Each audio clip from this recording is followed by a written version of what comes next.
Hello everybody, my name's Kanaminika, and welcome back to the unboxing. Now, I know recently on the channel I've been overloading you a bit with, weeb shit.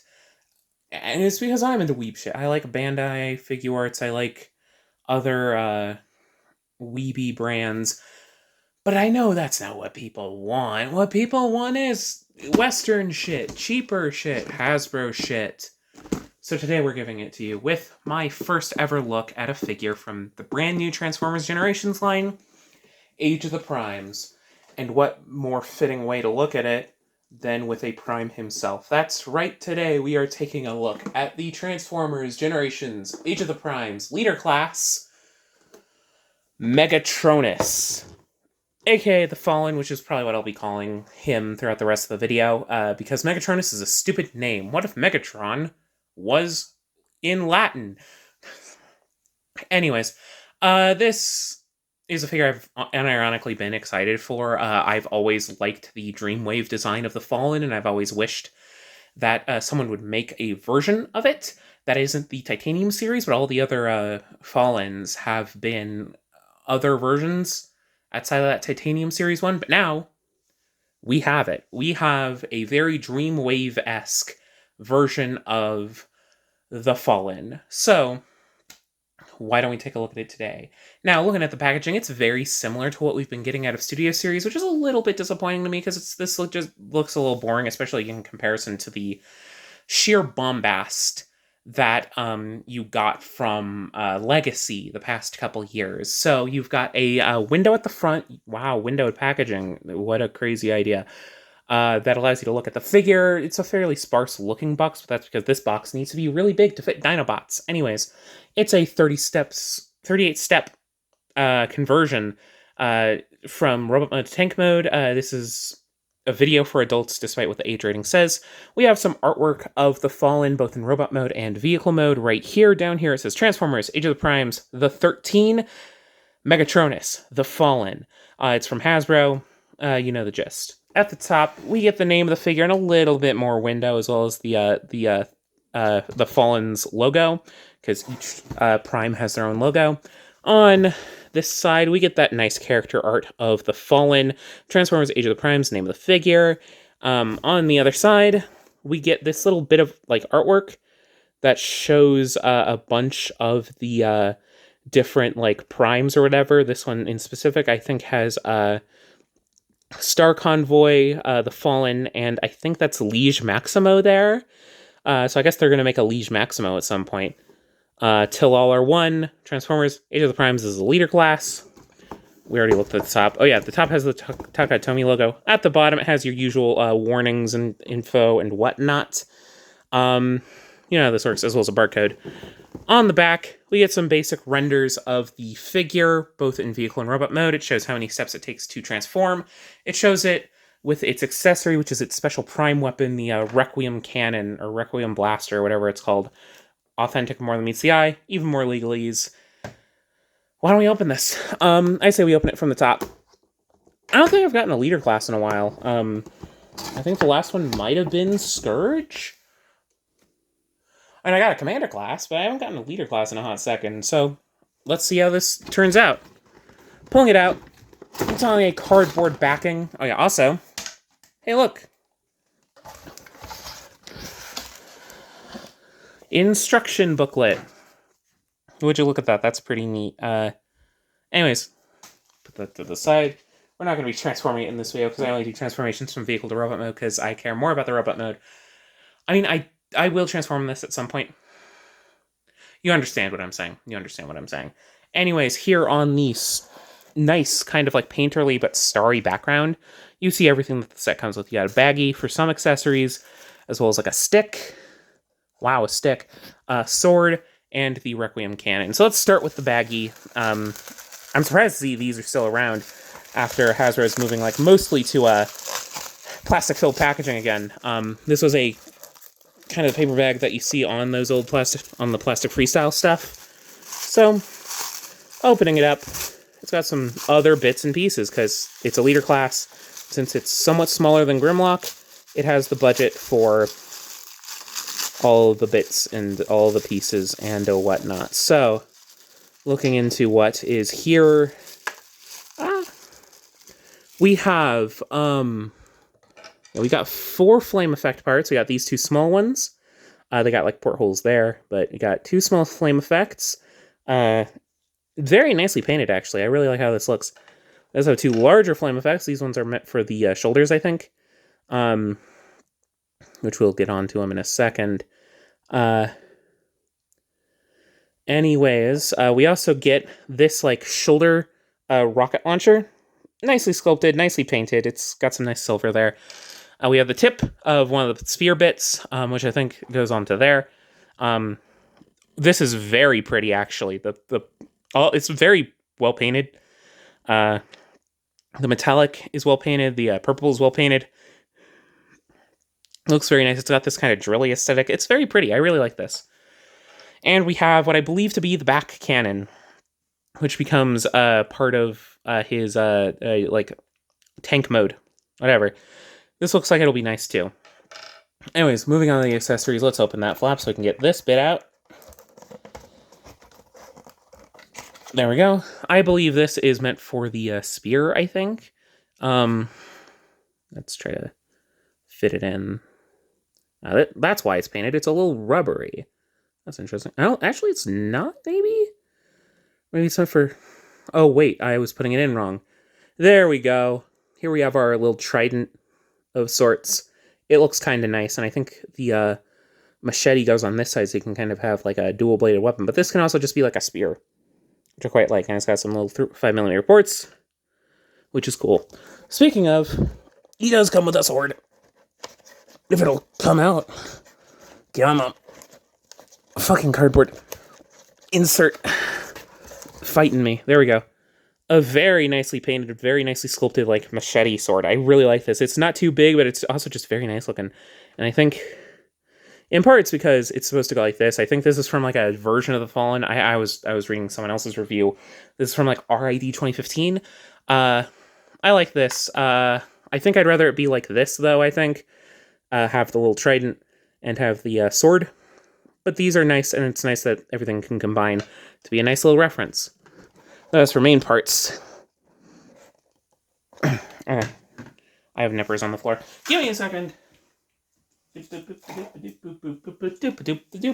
There we go. Snip, snip. There we go. A little short for itself, but here we have the Requiem cannon / blaster / whatever. It's in a nice purple, with a little bit of yellow paint, and the yellow paint looks fine enough. This side is the side that's meant to be up, because that has our little logo, if it'll focus. I guess that's the Fallen's logo, which is neat enough. It feels a bit short on his arm from what I've seen. Not super into it. Is it supposed to, like, go out? I gotta check this, actually. I don't know. I'll figure this out later. Anyways, Requiem cannon, blaster, whatever. Looks nice, a little stumpy, but, I mean, I guess you could do this. You got a bigger cannon, but whatever. This is going to go on his back. But finally, it's robot time. I'm going to get a little bit closer, a little bit lower, so we can get more on ground level and ice, so I can get closer as we snip out everything. So first off, the tits, and the crotch, then this hand. Come on, there we go. Then this hand, then this leg, then this leg. There we go. Let's get the cardboard out of the way. Ooh, he's a little stuck in there, huh? There we go. But here we have him. The Fallen, fresh out the box. Does this go, like, here?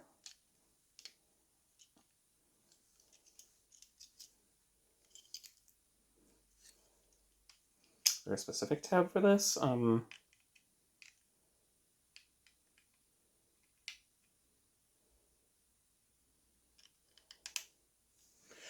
I think that's how it's kind of meant to go, but yeah, this is a Dreamwave ass Fallen. Not to say that like Dreamwave comics are super good. this is Warwithin specifically, but whatever. Not to say like Dreamwave was like a great company or whatever. From what I could tell, it was not. But here we have it, fresh out the packaging. First off, I really like how the metallic looks overall on this figure. The chest is having a bit of a hard time tabbing in on my copy. Let me try to.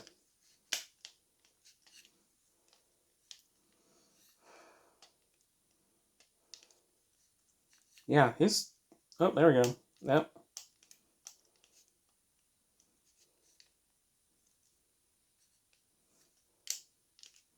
Unless I'm doing something wrong. His chest does not seem taller and straight.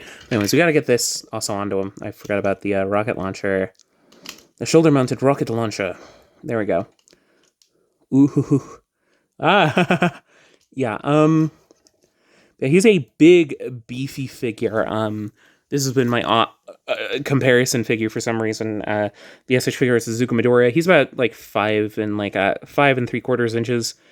So, as you can see, he is quite tall and bulky, and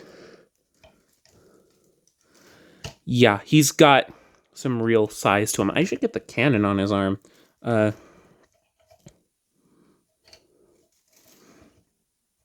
I'm just checking for tightness. Anyways, yeah, he's nice and big and bulky, and he feels fairly dense too, all things considered. It's Asbro plastic. The kind of soft detents on these shoulders I'm not super liking, but that's livable. Let's take a look at that head. That's the Fallen. That's the Fallen I fell in love with looking at like things online. That's such a good head sculpt. It's so edgy, but it's really cool. I really like how it looks. It's very nice. It does lend credence to that whole oh yeah, he inspired the Decepticons without being so just that's just a Decepticon's face. It's very like toy Soundwave, which I think works for what they're going for. I also do like the yellow. I like the way that the yellow just kind of drapes all over him. Just showing up in nice little spots. It could probably be painted better, but I'll live. I should get the fire on him, though. I think it goes like this, I think. That goes there. Where...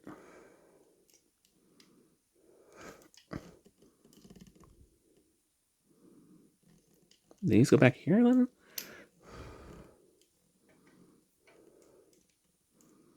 Where does this go, then?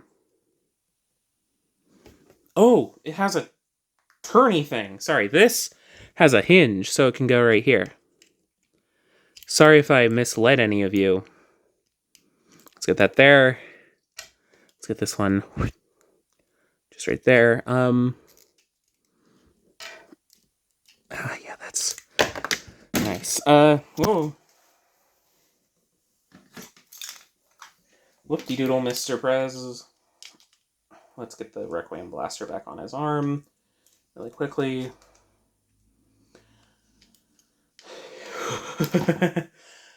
This is rad as hell.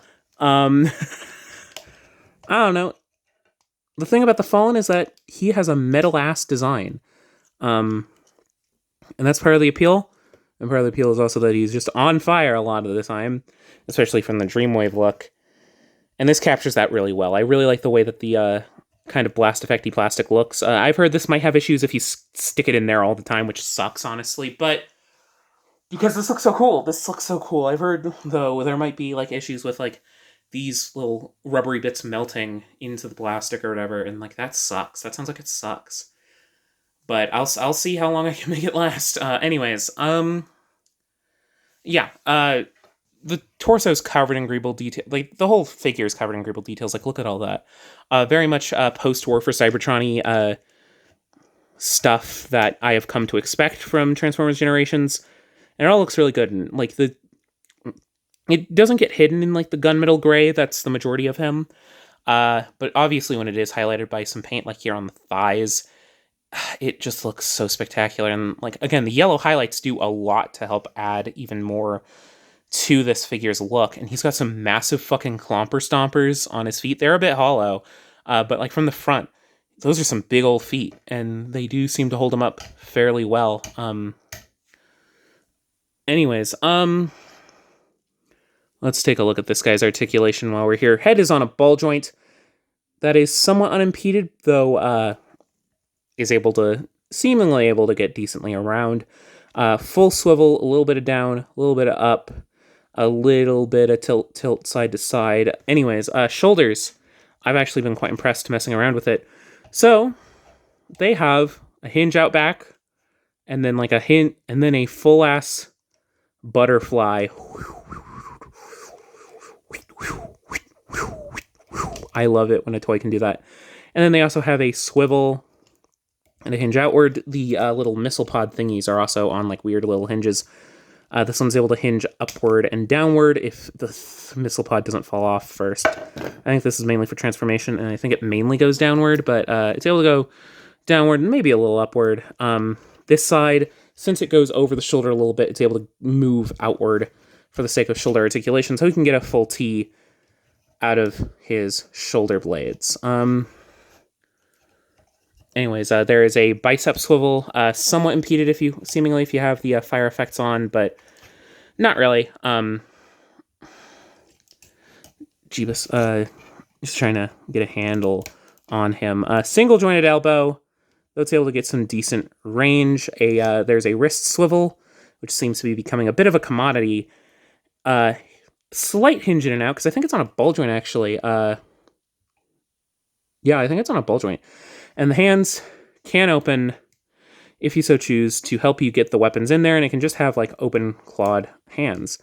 Anyways, there's a waist swivel. I don't think there's any ab crunch, but that's fine. Waist swivel is workable. Waist. These waist skirts go up so that the leg can hinge forward, and it's kind of drop-down-esque, but not really. It's kind of similar to the fucking Rise of the Beast Studio Series Optimus, where it's on like a slanted hinge. It's able to kick forward, but unlike that one, it's able to kick back as well, which is nice. But kick forward has a little bit extra range thanks to that design, and it's able to kick outward most of the way, a little bit hindered by the waist skirts, but that's understandable. There's a thigh swivel, which cannot really go in, but can go out. If you want to go in, you've got a knee swivel. If you want to go inward, so you can go, Anyways, knee swivel, single jointed knee, only able to get 90, but that's workable. Feet, able to go forward a little bit, backward a little bit, and yeah, that's a good ankle tilt. Hell yeah. And I don't think there's swivel there, but again, that's why that's there. Anyways, yeah, this figure is kind of fucking fantastic. I'll have to let you know what the transformation's like at a later date, especially if this makes the top 15, which I could see it doing, depending on how the top 15 goes. The competition is a tad intense. We shall see. But yeah, this Megatronus is quite good. I do recommend it if you do have the $50 to spend. I understand it might be tight, but if you're into Transformers, I do recommend picking up this figure. Anyways, I hope you enjoyed this little video. If you did, don't forget to do all the usual YouTube stuff. Let me know that you want more Transformers videos, and I'll make more Transformers videos. I'll buy more Transformers for you little freaks on the internet. Anyways, yeah, if you did enjoy, do all the usual YouTube stuff. Leave me some fun comments. My Omega Prime video, a quick update. I did not know about the torso breakage. So yeah, I guess that adjusts how I feel a little bit about Omega Prime. Mine has not broken, from what I can tell, thankfully. Though that does mean I will need to go in with a screwdriver on it. So, anyways, yeah, that video had a very fun comment on it, on the day I'm recording this. Very, very funny comment. Got me laughing up a storm, when I was, going to the bathroom after waking up. Probably too much information. Anyways, I hope you enjoyed this video, and until next time, which will be another bit of weeb bullshit probably, I'll see you later. Bye-bye!